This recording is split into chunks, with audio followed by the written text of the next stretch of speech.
ओम शांति। आज 21/12/2024 बाप दादा मधुबन से।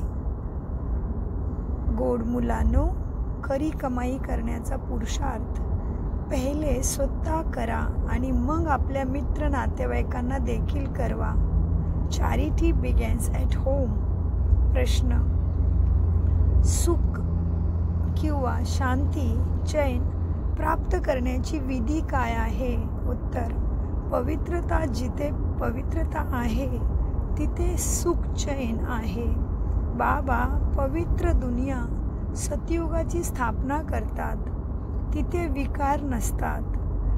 जे देवतांचे पुजारी आहेत ते कधी असा प्रश्न करू शकत नाहीत की विकाराशिवाय दुनिया कशी चालेल।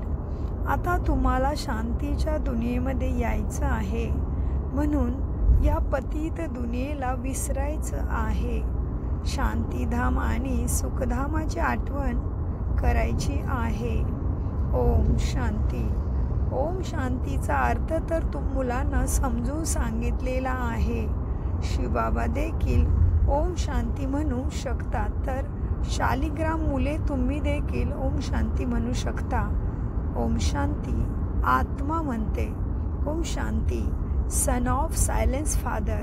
शांतीसाठी जंगल इत्यादी ठिकाणी जाऊन काही उपाय केला जात नाही।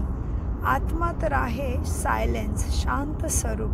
मग उपाय तो कशासाठी करायचा हे बाबा समजून सांगतात। त्या बाबांना म्हणतात की जिथे घेऊन तिथे घेऊन चला, जिथे सुख शांती चैन मिळेल। अथवा सुख सर्व मनुष्यांना हवेसे वाटते ना, परंतु सुख आणि शांतीच्या अगोदर पाहिजे ते मुख्य पवित्रता। पवित्र असणाऱ्याला पावन, अपवित्र असणाऱ्याला पतित म्हटले जाते। पतित दुनियावाले बोलवत राहतात की येऊन आम्हाला पावन दुनियेमध्ये घेऊन चला, म्हणून गात राहतात पतित पावन तेरा नाम। ईश्वर आलो तेरो नाम, पतित पावन सबको सन्मती दे भगवान। पवित्र बनवण्यासाठीच मला बोलवतात। बाबा म्हणतात पवित्र असणाऱ्याला पावन, अपवित्र असणाऱ्याला पतित म्हटले जाते। पतित दुनियावाले बोलवत राहतात की येऊन आम्हाला पावन दुनियेमध्ये घेऊन चला। ते आहेत पतित दुनियेमधून मुक्त करून पावन दुनियेमध्ये घेऊन जाणारे। सतयुगामध्ये आहे पवित्रता, कलियुगामध्ये आहे अपवित्रता। ते आहे निर्विकारी वाइसलेस दुनिया, वाइसलेस वर्ल्ड। हे आहे विशेष विकारी दुनिया। हे तर मुले जाणतात। दुनियेची वृद्धी तर होत राहते। सतयुग वाइसलेस वर्ल्ड आहे, तर जरूर थोडे मनुष्य असतील। ते थोडे कोणी असतील खरोखर। सतयुगामध्ये देवी देवतांचं राज्य आहे, त्यालाच चैन शांतीची दुनिया किंवा सुखधाम म्हटले जाते।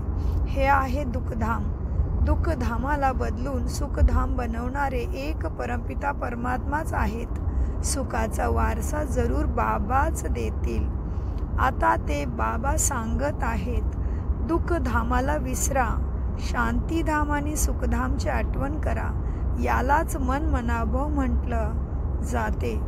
गोड गोड खूप वर्षानंतर भेटलेल्या मुलांच्या प्रती मातपिता बापदादांची प्रेमपूर्वक आठवण आणि शुभ प्रभात। आत्मिक पित्यांचा आत्मिक मुलांना नमस्ते। आम्ही आत्मिक मुलांचा आत्मिक पित्याला आठवण आणि नमस्ते। धारणेसाठी मुख्य सारांश: या जुन्या दुनियेला बुद्धीने विसरण्यासाठी चालता फिरता स्वतःला शांती धामाचा निवासी समजायचं आहे। लक्षात ठेवायचं आहे की मी आत्मा या धर्तीवरती हे शरीर धारण करून या नाटक रंगमंचावरती कार्य करण्यासाठी आलो आहे, परंतु मी आत्मा निर्वाण धाम परमधाममध्ये राहणारा आहे, हे लक्षात ठेवायचं आहे। शांतीधाम आणि सुखधामाची आठवण करून खरी पुण्याची कमाई करायची आहे आणि इतरांच्याकडून करून घ्यायची आहे। 2. राजयोगाची तपस्या करून स्वतःला पुण्य आत्मा बनवायचा आहे। मायाचे डोके कापण्यासाठी नेहमी सुदर्शन चक्र मनामध्ये फिरवत राहायचं आहे। वरदान संपन्नतेच्या द्वारी नेहमी संतुष्टतेचा अनुभव करणारे संपत्तीवान भव. वरदानाचा विस्तार. स्वराज्याची संपत्ती आहे ज्ञान, गुण आणि शक्ती. जे या सर्व संपत्तीने संपन्न स्वराज्य अधिकारी आहेत ते नेहमी संतुष्ट आहेत. त्यांच्याकडे अप्राप्तीचे नामोनिशाणही नसते. हृदयाच्या इच्छेची अविद्या हद्द. जे दुनिया सोडून जायचं आहे ते तुम्ही काही बरोबर घेऊन जाऊ शकत नाही या दुनियेतून. हद्दीच्या इच्छांची अविद्या यालाच म्हटले जाते संपत्तीवान. जे नेहमी दाता असतील, मागणारे नाही, ते अखंड सुख शांतिमय स्वराज्याचे अधिकारी असतात. कोणत्याही प्रकारची परिस्थिती त्यांच्या अखंड शांतीला खंडित करू शकत नाही. तेच स्वराज्याधिकारी राज्याधिकारी सुद्धा बनतात. बोधवाक्य. ज्ञान नेत्राद्वारे तिन्ही काळांना आणि तिन्ही लोकांना जाणणारे मास्टर नॉलेजफुल आहेत.